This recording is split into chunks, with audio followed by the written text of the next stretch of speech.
Nutrition is probably one of the most important things in terms of your physical fitness, mental fitness, through a whole season.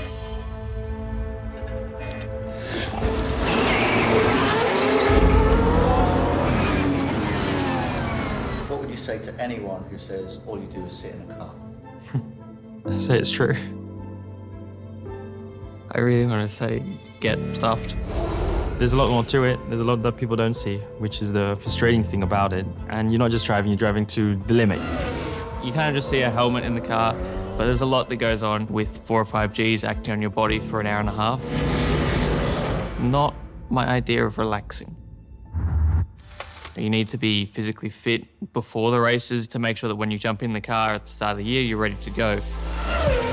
The pre-season is probably the most important part of just setting up for the year. It's kind of hard to play catch-up if you're not prepared by the first race. Pre-season is really the only time of the whole year where you actually get to train in a good routine for a decent amount of time. We have no driving or no travelling or very few extra commitments, marketing, media. We can really focus on the training. It's where we get our biggest volume of work done.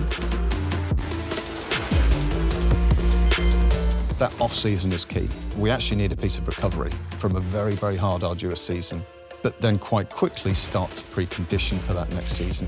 And then, like with any training program, what we call periodization, you need to start to build that up. So the areas of the body that the driver needs to focus on when training are the neck, the trunk, and their legs. We train the neck using a cable machine, and then the most specific way is through driving the car.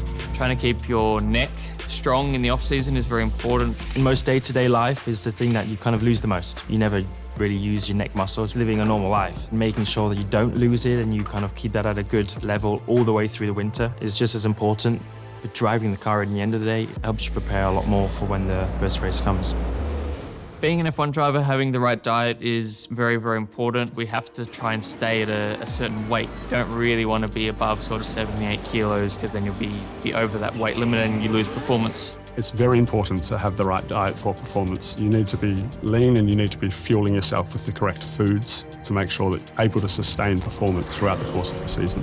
Sometimes we have back-to-back races, sometimes back-to-back, where you might have 1 or 2 days to firstly recover, but then also prepare and keep your training up. You're never really going to gain strength or energy. It's always about maintaining it through good sleep, good eating, good nutrition in general.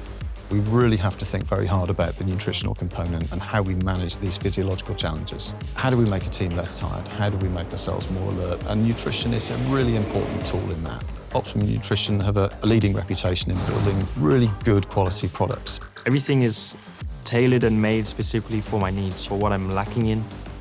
This affects your ability to perform at the correct level through a whole season. This is my recovery, my preparation, how I can perform at the best level day in, day out.